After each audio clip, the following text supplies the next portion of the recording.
أعوذ بالله من الشيطان الرجيم بسم الله الرحمن الرحيم عبادي الذين اصطفى أما بعد فأعوذ بالله من الشيطان الرجيم بسم الله الرحمن الرحيم الحمد لله رب العالمين بفضله تعالی. آج ہم درس قرآن میں تفسیر قرآن میں ہم آل عمران کی آیت نمبر 56 سے لے کے 58 تک پہلے ترجمہ کریں گے اور پھر اس کے تعلق سے تفسیر کو دیکھ لیں گے انشاءاللہ. اعوذ باللہ من الشیطان الرجیم بسم اللہ الرحمن الرحیم. فاما الذین کفروا، سو وہ لوگ جو کافر ہوئے یا جنہوں نے کفر کیا، فاعذبہم عذابا شدیدا، بس میں انہیں ضرور سخت فاعذبہم ان کو عذاب کروں گا، عذابا شدیدا سخت عذاب، فی الدنیا والآخرہ دنیا اور آخرت دونوں جہانوں میں، وما لہم من ناصرین اور نہیں ان کا کوئی مددگار. وَأَمَّا الَّذِينَ آمَنُوا اور رہے وہ لوگ جنہوں نے ایمان لائے، وَعَمِلُوا الصَّالِحَاتِ اور نیک کام کیے، فَيُوَفِّيهِمْ أُجُورَهُمْ سو ان کا پورا دیا دے گا ان کا حق یا ان کا بدلہ. وَاللَّهُ لَا يُحِبُّ الظَّالِمِينَ اور اللہ خوش نہیں ہوتے ظالموں سے یا اللہ پسند نہیں کرتے ظالموں کو. ذَلِكَ نَتْلُوهُ عَلَيْكَ اور یہ ہم پڑھ کر سناتے ہیں تجھ کو، من الآیاتی آیتوں میں سے، والذکر الحکیم اور ایک حکمت والی نصیحت. اب یہاں پہ جو آیت نمبر 56 کے اندر جو بتایا گیا فَأُعَذِّبُهُمْ عَذَابًا شَدِيدًا فِي الدُّنْيَا وَالْآخِرَةِ یہ کافروں کے لیے ہے، یہ ان لوگوں کے لیے جنہوں نے اللہ کی آیتوں کا انکار کیا اور ایمان لانے سے بالکل انہوں نے گریز کیا. اب یہاں پہ اللہ سبحانہ و تعالیٰ فرما رہے ہیں کہ اللہ انہیں دنیا میں بھی سخت سے سخت سزا دیں گے اور آخرت میں بھی سخت سے سخت سزا دی جائے گی، کیونکہ اس وقت تو سزا دنیا بھی نہیں ہوگی، دنیا کی سزا تو موت کے بعد ختم ہو جائے گی. یہ مثال جو بتائی گئی ہے جیسے کہ کوئی حاکم کسی مجرم کو یہ کہے اس وقت تو 1 سال، اس وقت تو 1 سال کی قید میں دیتا ہوں تمہیں، یعنی تمہیں 1 سال کی قید بامشقت میں تمہیں دیتا ہوں. لیکن اگر جیل خانے میں کوئی شرارت کی اور کوئی ایسی نازیبا حرکت کی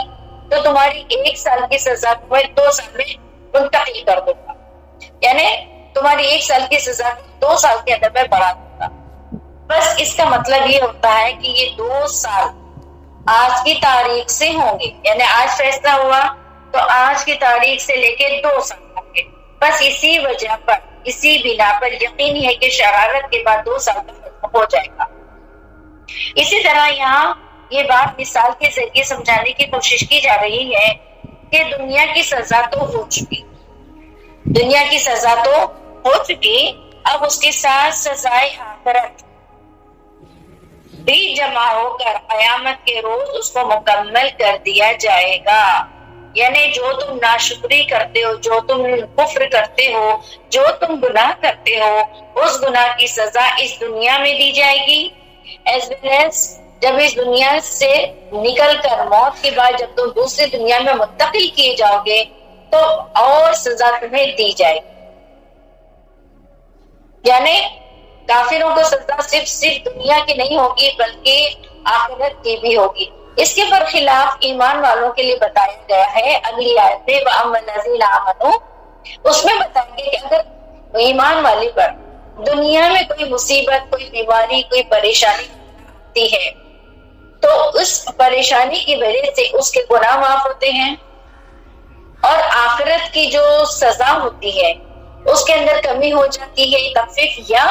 دنیا کی جو سزا، دنیا کی جو پریشانی آئی ہے اس پریشانی کے بدلے اللہ سبحانہ و تعالی اس کی آخرت کی جو سزا ہے اس کو دور فرما دیتے ہیں. اسی وجہ سے اللہ نے فرمایا ظالمین میں اشارہ اس بات کی طرف ہے کہ اہل ایمان اپنے ایمان لانے کی وجہ سے، اطاعت کرنے کی وجہ سے اللہ کو محبوب ہے، اور جو اللہ کا محبوب ہوتا ہے ان کے ساتھ ایسے ہی معاملات ہوا کرتے ہیں۔ اب یہاں پہ دیکھیں جو یہ آیت ہے، یہ آیت بڑی گہری ہے۔ وَأَمَّا الَّذِينَ آمَنُوا وَعَمِلُوا الصَّالِحَاتِ، رہا وہ لوگ جو ایمان لائے، اور صرف دیکھیے یہاں پر ایمان لانے کی صرف شرط کافی نہیں ہو رہی ہے کہ کوئی بائی برتھ اگر مسلمان ہو جاتا ہے، امی مسلمان، والد صاحب مسلمان، تو آٹومیٹکلی بچہ مسلمان پیدا ہو گیا۔ تو یہ صرف مسلمان ہو جانا، صرف مسلمان ہو جانا ہی اس کے جنت میں جانے کے لیے کافی نہیں ہوگا۔ جنت میں جانے کے لیے ایمان لانا یہ تو ڈیفینیٹلی مضبوط شرط ہے ہی کہ بغیر ایمان کے کوئی بندہ جنت میں داخل ہوگا ہی نہیں، چاہے وہ ایمان نہ لا کر کتنے ہی نیکی کے کام کرے، کتنے ہی لوگوں کی فلاح و بہبودی کے کام کرے، لوگوں کو فائدہ رسانی کے لیے کتنے ہی سارے کام کر رہے، لیکن اگر وہ ایمان نہیں لاتا ہے تو اتنے بھلائی کے تمام کام اس کو جنت میں لے جانے کے لیے بالکل کافی نہیں ہوں گے۔ یعنی بات یہ سمجھ میں آتی ہے کہ جنت میں جانے کے لیے ایمان لازمی شرط ہے۔ جب تک بندہ ایمان نہیں لائے گا وہ جنت میں داخل نہیں ہوگا۔ لیکن جنت میں جانے کی جہاں ایمان ایک مضبوط شرط ہے، لازمی شرط ہے، وہاں دوسری شرط یہ بھی ہے وَعَمِلُوا الصَّالِحَاتِ۔ اب اس سے مراد کیا ہے کہ نیک اعمال کرنا۔ اب نیک اعمال میں کوئی بندہ اگر صرف یہ سوچے کہ میں نماز کا پابند ہو جاؤں، رمضان کے روزے رکھوں، زکوٰۃ ادا کروں، اور اگر اللہ نے اتنی استطاعت دی کہ میں حج کر سکوں تو حج کر دوں تو میں جنت میں چلا جاؤں گا، الحمدللہ یہ وہ اعمال ہے جس سے بندہ جنت میں تو چلا جائے گا، اللہ اپنے فضل و کرم سے بے شک ڈالنے والے ہیں۔ لیکن صرف عبادت ہی جنت میں جانے کے لیے کافی نہیں، کیونکہ ہمارے سامنے اللہ سبحانہ و تعالیٰ نے آپ صلی اللہ علیہ وسلم کی پوری مبارک زندگی سامنے رکھی ہے، اور ایک جگہ میں قرآن میں اللہ سبحانہ و تعالیٰ ارشاد فرماتے ہیں وَأَطِيعُوا اللَّهَ وَأَطِيعُوا الرَّسُولَ لَعَلَّكُمْ تُفْلِحُونَ، کہ میری پیروی کرو، میرے حبیب میرے رسول کی پیروی کرو۔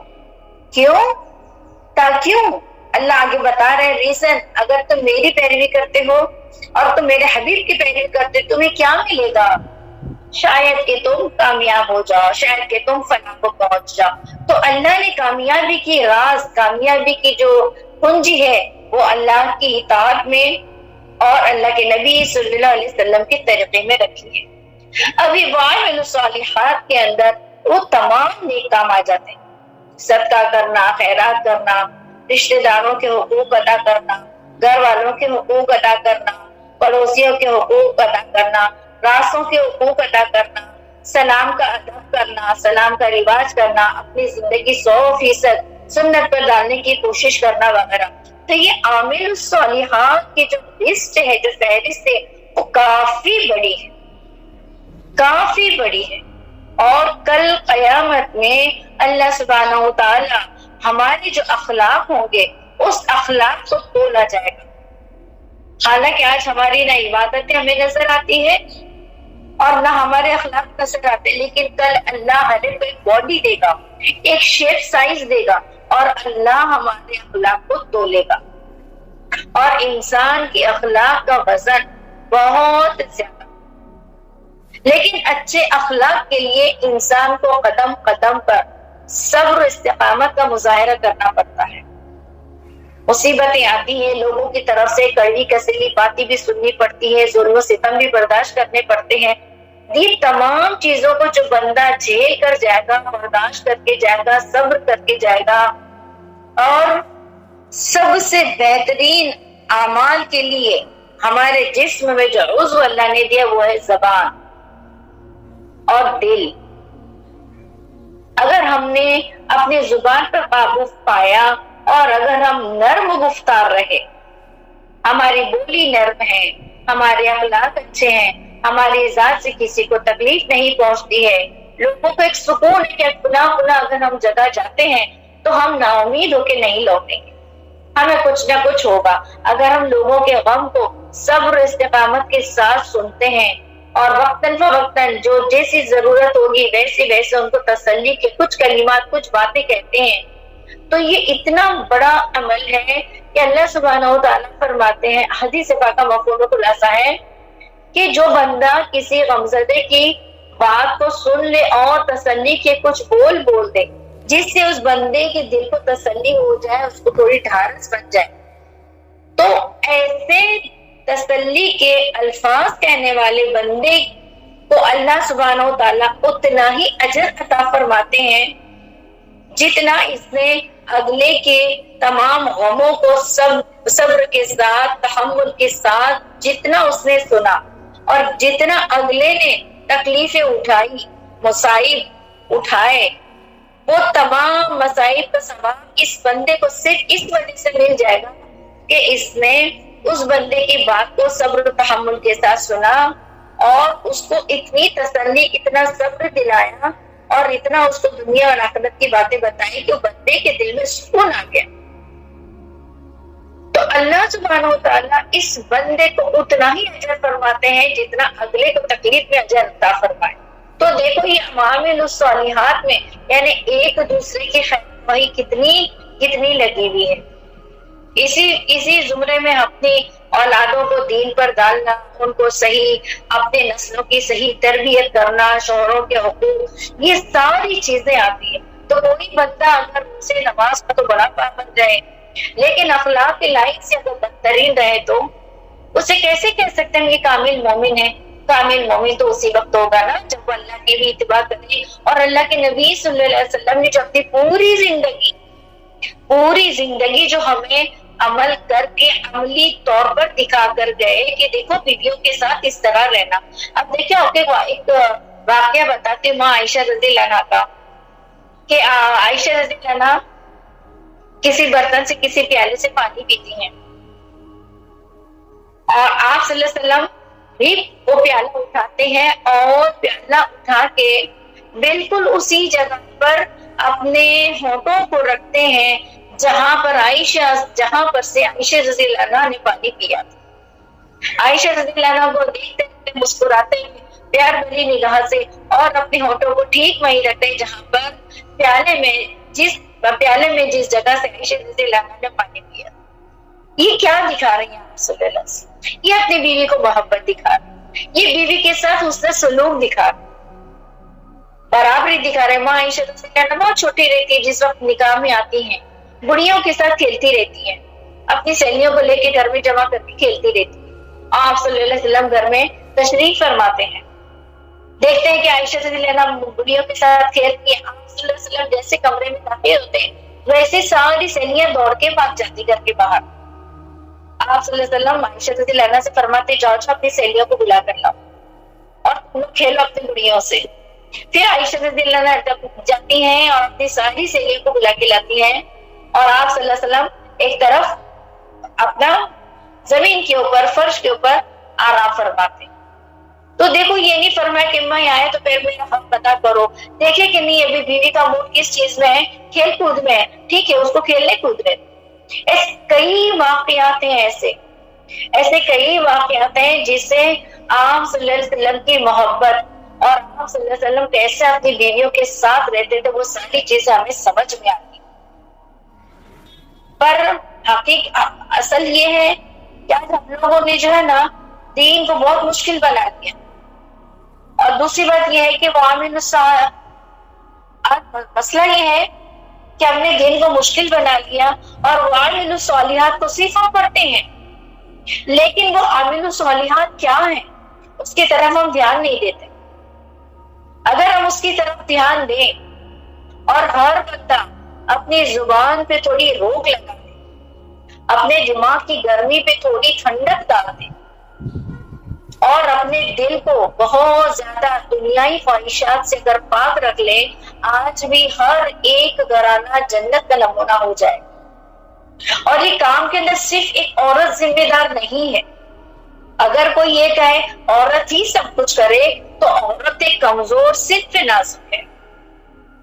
اس کے کندھوں پر اتنا سارا بوجھ نہ ڈالے، آلریڈی اس کے کندھوں پر نسلوں کا بوجھ ہے، شوہر کے حقوق ہیں، بہت ساری چیزیں آلریڈی ایک نازک سی جان برداشت کر رہی، لے کے چل رہی ہے۔ ایک گھر کو جنت بنانے میں، ہمارے پورے پریوار کو نیکی کے اعمال پر لانے کے لیے جہاں ایک والدہ کی سخت ضرورت ہے، وہاں بچوں کے والد صاحب بھی اتنے ہی ذمہ دار ہیں۔ دین سکھانے کی ذمہ داری والد پر ہے، شوہر پر ہے، باپ پر ہے کہ اپنے بچوں کو دین سکھائے۔ اگر بیوی آتی ہے اور بیوی کی زندگی میں دین ہے تو اس کے شوہر کی ذمہ داری اپنی بیوی کو دین سکھائے، نہ کہ یہاں وہاں بیچ کے تم جاؤ تم سیکھو۔ اور جب یہ ایسی بات ہے، دین جب بندہ سیکھے گا تو دین کے اندر اخلاق ہی کو سب سے زیادہ فوکس کیا گیا، کیونکہ یہ اخلاق ہی وعامل الصالحات ہے جو جنت کی کنجی ہے، جو جنت میں لے جانے والی ہے۔ اور ساتھ میں اس پر اللہ کی باتیں ہیں کہ اللہ فرماتے ہیں آگے قرآن میں کہ ان الذین آمنوا وعملوا الصالحات جنات تجری من تحتها الانہار۔ اللہ فرماتے ہیں کہ جو ایمان لائے، نیک اعمال کرے، ان کو میں بدلے میں کیا دوں گا؟ ان کو میں باغات دوں گا۔ صرف ایک باغ کی بات اللہ نہیں کر رہے۔ دیکھو اگر قرآن کی ہم ایک چھوٹی چھوٹی باتوں پر غور کریں گے تو ہمیں سمجھ میں آئے گا۔ یہاں پر اللہ نے جنت نہیں کہا، اللہ نے کہا جنات، یعنی باغات اللہ عطا فرمائیں گے۔ اور وہ باغات کیسے ہوں گے؟ جن کے نیچے سے نہریں بہ رہی ہوں گی۔ صرف انسان تصور بھی نہیں کر سکتا اس جنت کا، جس جنت کو اللہ نے ہمارے اچھے اخلاق کی وجہ سے، ہمارے اللہ کی اتباع و پیروی کرنے کی وجہ سے جو بدلے میں تیار کر رکھا ہے، اس کے بارے میں ہم گمان بھی نہیں کر سکتے کہ وہ کیا ہوگی۔ کیوں کہ آگے یہ قرآن فرماتا ہے کہ نیک لوگوں کے لیے اللہ سبحانہ و تعالیٰ نے کیا کیا نعمتیں تیار کر رکھی ہیں، وہ نہ کسی کان نے سنا، نہ کسی آنکھ نے دیکھا، اور نہ کسی دل پر اس کا گمان گزرا۔ ہم صرف اسی چیز کا تصور کر سکتے ہیں جس چیز کا ہم نے مشاہدہ کیا ہے، جس چیز کو ہم نے دیکھا ہے۔ ہم صرف دیکھی ہوئی چیزوں کا تصور کر سکتے ہیں۔ اب دیکھیں جنت کے جو درخت ہیں وہ زمین کے درخت کی طرح درخت نہیں ہوں گے۔ اس کے جو پتے ہوں گے، اس کے پتے پورے پیور سونے کے ہوں گے، اور ایک ایک پتے کی سائز جو ہمیں حدیثوں سے معلوم پڑتی ہے وہ ہاتھی کے کان کے برابر ہوں گے۔ اور درخت کا جو تنا ہوگا، جسے ہم ٹرنک کہتے ہیں، یا یہاں جسے ہم اسٹیم کہیں یا برانچز کہیں، تو اس کا جو اسٹیم ہوگا، اس کا جو تنا ہوگا وہ زمرد کا ہوگا، وہ یاقوت کا ہوگا، وہ رنگ برنگے نہایت انتہائی حسین ہیروں کے اس کے ٹرنک ہوگے۔ تو سوچو ہم نے تو ایسے درخت کبھی دیکھے ہی نہیں کہ جس کا تنا ہیروں کا ہوگا اور جس کے پتے جو ہوں گے وہ سونے کے ہوں گے، اور اس میں نکلنے والے جو پھل ہوں گے وہ ایسے ہوں گے، ایڈیبل ہوں گے، ہم اسے کھا سکیں گے۔ اور جب بندہ ان پھلوں کو کھائے گا، جب بندے کو پھل پیش کیے جائیں گے، وہ بندہ کہتا ہے اس سے ملتے جلتے پھل تو ہم نے کھائے۔ جیسے مثال کے طور پر چند پھلوں کا ذکر قرآن میں ہے، کیلے ہیں، بیری ہے، انگور ہے نا، انجیر ہے، انار ہے۔ تو جب بندے کے سامنے یہ پیش کیے جائیں گے نا، تو بندہ جب کھائے گا تو سوچے گا یہ کیلے تو ہم نے زمین پر بھی کھائے تھے، یہ انار تو ہم نے زمین پر بھی کھائے تھے۔ تو اللہ سبحانہ و تعالیٰ کی دیکھیے یہاں پر بھی حکمت کتنی زبردست ہے۔ ایک انسان کی ایک فطرت ہوتی ہے کہ وہ انہی چیزوں کی طرف راغب ہوتا ہے۔ جب دسترخوان پہ چیزیں رکھی جائے تو انسان انہی چیزوں کو چن کے کھاتا ہے جسے وہ بچپن سے کھاتا آ رہا ہے۔ وہ نئی چیز کی طرف ہاتھ بڑھانے کے پہلے وہ خوف کرے گا، وہ ڈرے گا، پتا نہیں اس کا ذائقہ کیسے ہے، پتا نہیں میں اسے ڈائجسٹ کر پاؤں گا کہ نہیں، پتا نہیں کھانے میں کیسا ہے۔ تو وہ اس چیز کی طرف کبھی نہیں بڑھے گا جس کو اس نے کبھی چکھا نہیں اور جس کو کبھی اس نے دیکھا ہی نہیں۔ وہ اس دسترخوان میں سے انہی چیزوں کو وہ اٹھا کے کھاتا جس کو اپنی زندگی میں ہمیشہ کھاتے رہا۔ تو یہ انہی پھلوں کو، زمین والے پھلوں ہی کو آسمان میں دینے کا اللہ کا مقصد یہ ہے کہ بندے کو پھلوں کے کھانے میں کراہت نہ. جیسے مثال کے طور پہ دیکھیں ہم نے یہ ڈریگن فروٹ جو ہے یہ چائنا نے اللہ کے فضل و کرم سے اگایا.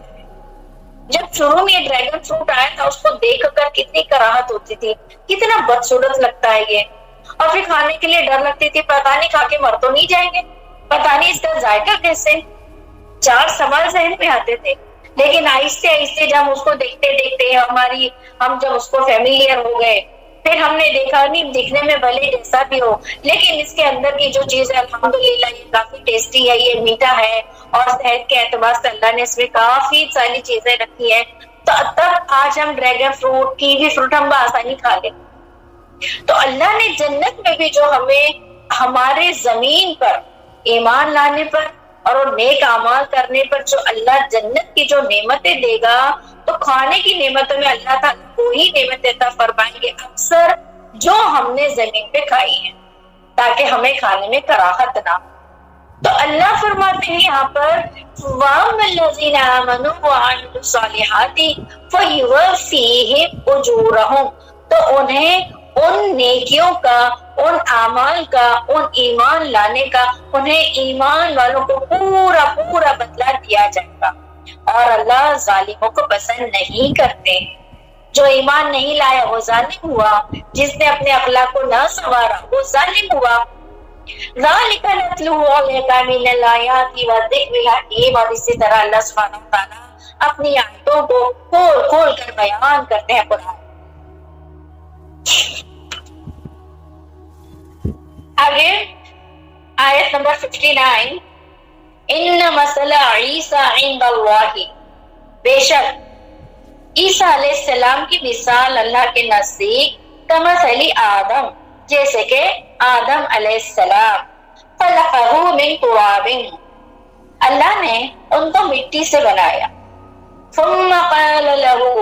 پھر اللہ نے کہا تم فیکن, ہو جا, بس وہ ہو گئی. الحق من ربک, آیت نمبر 60, الحق من ربک, یہ حق ہے تیرا رب کا. فلا تکن من الممترین, تو تو شک کرنے والوں میں نہ ہو جانا. آیت نمبر 61, فمن حاجک فیہ, بس کوئی جو جھگڑا کرے اس میں, من بعد اس کے, ما جاءک من العلم, کے آ چکی تیرے پاس علم کی بات. فقل, تو کہہ دے,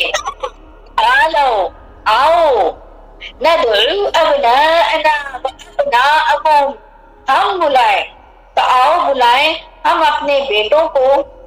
ابناءنا, ہم اپنے بیٹوں کو بلائیں, وابناءکم, اور تمہارے بیٹوں کو, ونساءنا, اور ہماری عورتوں کو, ونساءکم, اور تمہاری عورتوں کو, وانفسنا وانفسکم, اپنی جان اور تمہاری جان. ثم نبتہل, پھر التجا کریں گے ہم, فنجعل, پھر التجا کریں گے ہم سب, لعنت اللہ علی الکاذبین, پھر التجا کریں گے کس چیز پر, اللہ کی لعنت جھوٹوں پر. ان ھذا, بے شک یہ, لہو القصص الحق, بے شک یہ سچا واقعہ ہے, سچی بات ہے, یہ سچا قصہ. وما من الہ, اور وما من الہ الا اللہ, اور اللہ کے سوا کوئی معبود نہیں, اللہ کے سوا کسی کی کوئی بندگی نہیں. وَإِنَّ اللَّهَ, اور بے شک اللہ, لَهُوَ الْعَزِيزُ الْحَكِيمُ, بے شک وہ زبردست حکمت والا. فَإِن تَوَلَّوْا, پھر اگر تم پھر جاؤ یا تم قبول نہ کرو, فَإِنَّ اللَّهَ, تو بس بے شک اللہ, علیم بالمفسدین, اللہ سبحانہ و تعالیٰ جانتے ہیں فساد کرنے والوں کو. اب یہاں پر جو ہے حضرت عیسیٰ علیہ السلام کہ اللہ تعالیٰ کے نزدیک جو مشابہت جو بتائی گئی وہ آدم علیہ السلام کے ساتھ مثال دی گئی ہے. یعنی آدم علیہ السلام کو اللہ نے مٹی سے بنایا, پھر ان کو حکم دیا کہ تو زندہ ہو جا, بس وہ زندہ ہو گئے, اور یہ جو امر جو اللہ کا جو حکم تھا وہ آپ کے پروردگار کی طرف سے بتلایا گیا ہے، سو آپ شبہ کرنے والوں میں نہ ہو جائے کہ اللہ نے کیسے مٹی سے بنایا، کیسے اس میں جان ڈالی۔ تو آپ کو شک کرنے کی ضرورت نہیں ہے کہ آدم علیہ السلام کا بنا ماں باپ کے کیسے پیدا کیا، کیونکہ ہم نے جو زمین پر جو دیکھا ہے وہ ہر ایک بچہ جو پیدا ہوتا ہے ماں اور باپ دونوں کے کمبینیشن سے پیدا ہوتا ہے، لیکن آدم علیہ السلام کا تو اللہ نے ایسا زبردست اپنے قدرت دکھائی ہے کہ نہ ماں کی حاجت نہ باپ کی حاجت، اور اللہ نے اپنے امر کن فیکون سے آدم علیہ السلام کو 40 جگہ کی مٹی، 40 جگہ کا پانی اور 40 دنوں تک اللہ نے اس کا خمیر بنا کے رکھا، اس کے بعد پتلا بنا کے 40 دن چھوڑ دیا، اور پھر اس کے بعد اس پتلے میں اپنی روح میں سے نکال کے اللہ نے جان ڈالی ہے اور کہا کون فیکون، بس تو زندہ ہو جاؤ، اور آدم علیہ السلام زندہ ہو گئے۔ تو اس بارے میں آپ شرط میں نہ پڑیے، اس بارے میں آپ جو ہے فرمائے کیا فرمایا جا رہا ہے، کیا فرمایا جا رہا ہے کہ اس معاملے میں کہ ہم نے کیسے آدم علیہ السلام کو بغیر ماں اور باپ کے ملاپ کے بغیر بنایا، تو اس معاملے میں آپ شک میں نہ پڑنا۔ اللہ کی قدرت پارمپار ہے، اس کی قدرت زبردست ہے، اور وہ جو چاہتا ہے اس کو صرف اس کا امر، اسے اللہ کو صرف اتنا ہی کہنا ہوتا ہے کن، یعنی ہو جا، بس وہ چیز ہو جاتی ہے۔ اللہ کو بیٹھ کے بنانے کی ضرورت نہیں پڑتی، لیکن اس کے باوجود اللہ سبحانہ وتعالیٰ نے آدم علیہ السلام کے چہرے مبارک کو اپنے دست مبارک سے بنایا ہے، اور یہی وجہ ہے کہ چہرے پہ مارنا کبیرہ گناہ ہے۔ ہم اپنے بچوں کو چہرے پہ نہیں مار سکتے، اگر ہمیں اپنے بچوں کو مارنا ہے تو صرف اور صرف پیٹھ پر ہم مار سکتے ہیں۔ ہم اگر اپنے بچوں کو چہرے پہ مارتے تو کبیرہ گناہ ہے۔ اگر کوئی شوہر اپنی بیوی کو چہرے پر مارتا ہے تو یہ کبیرہ گناہ کرتا ہے، اور بیوی کو مارنے کا حق مرد کو نہیں دیا گیا ہے۔ کیا اس کا دماغ گرم ہو گیا، استری کے کپڑے نہیں دی، ٹائم پر اس کو ناشتہ نہیں دی، ٹائم پر اس کا کام نہیں کری، اٹھا کے پیٹ دیا، پیٹ اتنا پیٹا کہ لہو لہان کر دیا، یاد رکھنا یہ ظلم ہے۔ عورت کو مارنے کی اجازت صرف اور صرف ایک صورت میں دی گئی ہے، اور وہ یہ کہ اگر عورت کا کردار خراب ہو جائے، وہ بد کردار ہو جائے، شوہر کی لاکھ تدبیر کرنے پر بھی وہ قابو میں نہ آئے، اس کے بعد اس کو صرف اور صرف ہلکے سے مارنے کا حکم، یہ سر توڑ دینا، ہاتھ کی ہڈی توڑ دینا، کمر توڑ دینا، اس کی اجازت شریعت نے نہیں دی۔ اور اس کی وجہ یہ کہ عورت کو ہے مرد کی سرپرستی میں دیا گیا ہے، اس کی حفاظت، اس کے لیے کھانے پینے، رہنے سہنے، آرام، اس کی راحت کا خیال کی ذمہ داری مرد پر دی گئی ہے۔ اور اللہ کے نبی صلی اللہ علیہ وسلم کی موت جب جس دنیا سے جانے کا وقت آیا تھا، اس وقت آپ نے نصیحت کی تھی تمام امت سے کہ اپنی بیویوں کو خوش رکھنا، اپنی بیویوں کی خوشیوں کا خیال رکھنا، یہ ہر مرد کو وصیت کی گئی تھی۔ جیسے اللہ کے نبی نے اپنی وصیت کی تھی، اے امت نماز نہ چھوڑنا، اے امت نماز نہ چھوڑنا، اے امت نماز نہ چھوڑنا، لیکن امت نے نماز بھی چھوڑ دی، اور امت نے عورتوں کو گھر کی نوکرانیاں بھی بنا دی۔ میں ہر ایک کی بات نہیں کر رہی، لیکن اکثریت ہمارے معاشرے میں عورت کی کوئی عزت نہیں ہے، جبکہ وہ عورت بیچاری کپڑے دھو رہی، وہ آج مرد جو کپڑے پہنتی ہے، گھر والے جو کپڑے پہنتے وہ عورت کی محنت، صاف ستھرے برتن میں جو کھانا کھاتے وہ عورت کی محنت، الگ الگ طرح کی بیچاری خود اکیلی گرمی برداشت کرتی ہے، آگ کی تپش برداشت کرتی ہے، دھواں برداشت کرتی ہے، مسالوں کو ہاتھ سے پیس کے ہاتھوں کے اندر مسالوں کی تیزی برداشت کرتی ہے، 2-4 گھنٹہ کھڑے رہ کے بیٹھ کے کھانا بناتی۔ تو آج ہمارے تھالی میں جو کھانا آتا ہے وہ عورت کی محنت ہوتی ہے۔ ہم گھر کو گندا کر کے گھر کے باہر جاتے ہیں، کپڑے یہاں پھینکے، جوتے ماں پھینکے، چپل ماں پھینکے، کتابیں ماں، بستہ ماں، بیگ ماں، لیکن جب گھر پہ لوٹ کر آتے تو ساری چیزیں ترتیب سے رکھی ہوئی عورت کی وجہ سے پاتے۔ مرد دن بھر گھوم کر آنے کے بعد بستر پہ راحت عورت سے پاتا ہے، لیکن اسی عورت کی کوئی عزت نہیں کرتا، اس عورت کو اپنے پیر کی جوتی سمجھتا ہے، اس عورت کو محبت سے دیکھنا گھر والوں کے سامنے اپنی شان کے خلاف سمجھتا ہے، اور جتنا اپنے گھر والوں کے سامنے بیوی کو ذلیل کرتا اتنا اپنی شان سمجھتا ہے۔ یاد رکھنا یہ ایٹیٹیوڈ یہ مسلمان مرد کا نہیں ہے۔ یہ مسلمان مرد ایسا ہو نہیں سکتا کہ احسان کرنے والے کے ساتھ ایسی بدسلوکی کرے، ایسی ناشکری کرے۔ وہ عورت جسے تم اللہ کے نبی فرماتے جس کا مفہوم خلاصہ ہے کہ عورت جس کو تم دن میں مارتے ہو اور رات میں اس کے ساتھ لذتیں اٹھاتے ہو، تمہیں شرم نہیں آتی، تمہیں غیرت نہیں آتی کہ دن میں جس کو تم نے اتنا سود و کوب کیا اور رات میں اسی کے ساتھ تم راحت پا رہے ہو۔ دیکھو اللہ کے نبی نے جو اتنے سارے نکاح کیے نا، پیچھے کوئی خواہش نفس نہیں تھی، کیونکہ جتنے بھی نکاح کیے عام سلسم کی جوانی میں نہیں ہوئے، 40 سال کی عمر کے بعد، اور جب تک کہ حضرت خدیجہ رضی اللہ عنہا زندہ تھی، حیات تھی، آپ نے ان کی زندگی میں ایک نکاح نہیں کیا۔ جب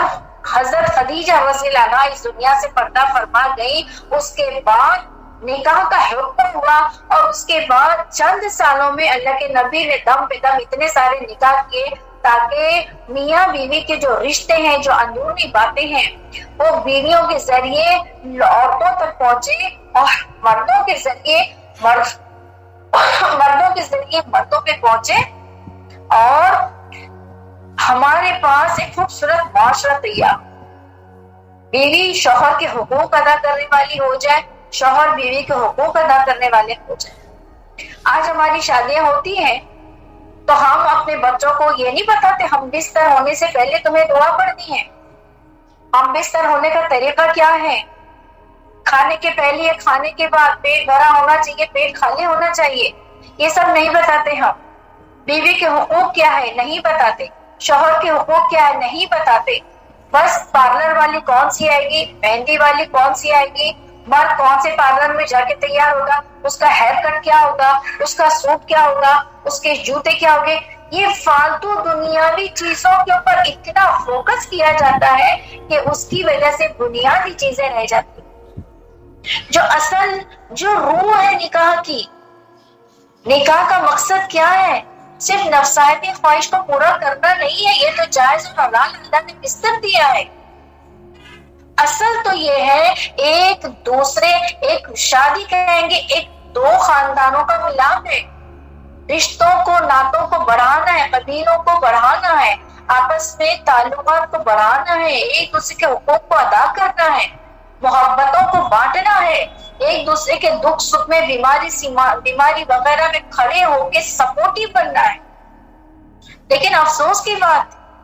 آج ہم نے مسجدوں کو ویران کر دیا اور ہم نے اپنے اخلاق کو بد سے بدتر کر کے اپنے گھروں کو ہم نے جہنم بنا دیا، اور ذمہ داری ساری کے ساری عورت پر ڈال دی۔ دونوں ذمہ دار ہیں، ایک گھر بنے گا تو مرد اور عورت دونوں سے بنے گا۔ تو یہاں پر اللہ کیا فرما رہے ہیں کہ عبادت کے لائق صرف اور صرف اللہ ہے، اور اللہ زبردست حکمت والے ہیں، اور اگر تم اللہ کی نصیحتوں کو قبول نہ کرو تو اللہ جانتے ہیں کہ تم میں سے فساد کرنے والا کون۔ اللہ سے تو کوئی چیز چھپی رہ ہی نہیں سکتی ہے نا۔ بس اللہ سے دعا ہے کہ اللہ سبحانہ و تعالیٰ ہم سب کو ایمان والا تو اللہ بنائے۔ دیکھو ہم مسلمان ہیں، لیکن اللہ ہی بہتر جانتا ہے کہ ہم مومن ہیں یا نہیں، اور جنت میں جانے کی شرط مسلمان ہونا نہیں ہے بلکہ مومن ہونا شرط ہے، اور مومن جو اپنے لیے پسند کرتا ہے وہ دوسروں کے لیے پسند کرتا ہے۔ مثال کے طور پر میں چاہتی ہوں کہ لوگ مجھ سے تلخ زبانی سے بات نہ کریں، مجھے تانے نہ دیں، میری بے عزتی نہ کریں، چار لوگوں کے سامنے میری عزت نہ اتاریں، یہ میں اپنے لیے پسند کرتی ہوں۔ جو چیز کو میں نے اپنے لیے پسند کیا بس یہی چیز مجھے اگلے کو بھی دینا، کہ میں بھی اگلے کے ساتھ بدزبانی نہ کروں، اس کی دل آزاری نہ کروں، اس کے محفل کے اندر چار لوگوں کے بیچ میں میں اس کی عزت نہ اتاروں، کیونکہ میں نے اس چیز کو ناگوار اپنے لیے محسوس کیا، پسند کیا کہ کوئی میری عزت نہ اتارے، کوئی مجھے چار کے سامنے ذلیل نہ کرے، تو یہ میری بھی ذمہ داری کہ میں بھی وہی معاملات دوسروں کے ساتھ۔ میں چاہتی ہوں کہ جب میں گھر میں رہوں تو مجھے راحت پہنچے، تو میرے لیے یہ بھی لازمی ہے کہ جب تم بھی گھر میں موجود ہو، دوسرے لوگ بھی موجود ہے، تو تم بھی راحت پہنچاؤ۔ انگلش میں بہت اچھی مثال یہ پروورب ہے، give to the world the best you have and the best of it will come back to you۔ بہت خوبصورت، مجھے یہ اتنے امپریس کری اس پروورب نے کہ تم اپنی زندگی کا جو بیسٹ ہے، تم اپنا بیسٹ پوری دنیا کو دو، وہ پورا بیسٹ گھوم پھر کر تمہارے پاس آ جائے۔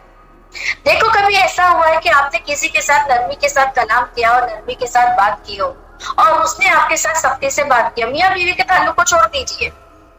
ماں باپ کے تعلق کو بھی چھوڑ دیجیے، یہ دونوں رشتے پوری طرح بگڑے ہوئے ہیں ہمارے سماج میں، ہے نا؟ تو اگر ہم نیکیاں بانٹنے والے ہوں گے، خیر بانٹنے والے ہوں گے، تو ہمیں دنیا کی طرف سے لوٹ کر خیر ہی ملے گی۔ ہم ہر ایک کی عزت کرنے والے ہوں گے تو یقیناً ہر کوئی ہماری عزت کرنے والا ہوگا۔ اگر آج ہم سب سے محبت کے ساتھ بات کرنے والے ہوں گے تو کوئی ہم سے سختی کے ساتھ بات کرنے والا نہیں ہوگا، ہر کوئی ہم سے نرم کلامی کے ساتھ بات کرے۔ آج ہم نے برا دیا ہے تو لوٹ کے ہمیں برا مل رہا ہے، ابھی بھی کچھ نہیں بگڑا، ابھی بھی اگر ہم اللہ اور اس کے رسول کی تعلیمات پر آ جائیں، آج بھی ہمارے بگڑے ہوئے گھر جنت کا گہوارہ بن جائے۔ بس میرے اللہ سبحانہ تعالیٰ سے دعا ہے کہ اللہ جو یہ قرآن کی تفسیر کے لیے ہم بیٹھتے ہیں، یہ ہمارے زندگی کو قرآنی زندگی بنا دے، اور یہ جو خوبصورت آیت کا جو اللہ نے بار بار ذکر کیا ہے، ان الذین آمنوا وعملوا الصالحات، تو یا اللہ ہم سب کو عمل صالح کرنے کی توفیق و سعادت نصیب فرما دے، آمین یا رب العالمین۔ وآخر دعوانا ان الحمد للہ رب العالمین۔ الرحمن الرحیم، اللہم نور قلوبنا بالقرآن وزین اخلاقنا بالقرآن ونجنا من النار بالقرآن وادخلنا الجنة بالقرآن۔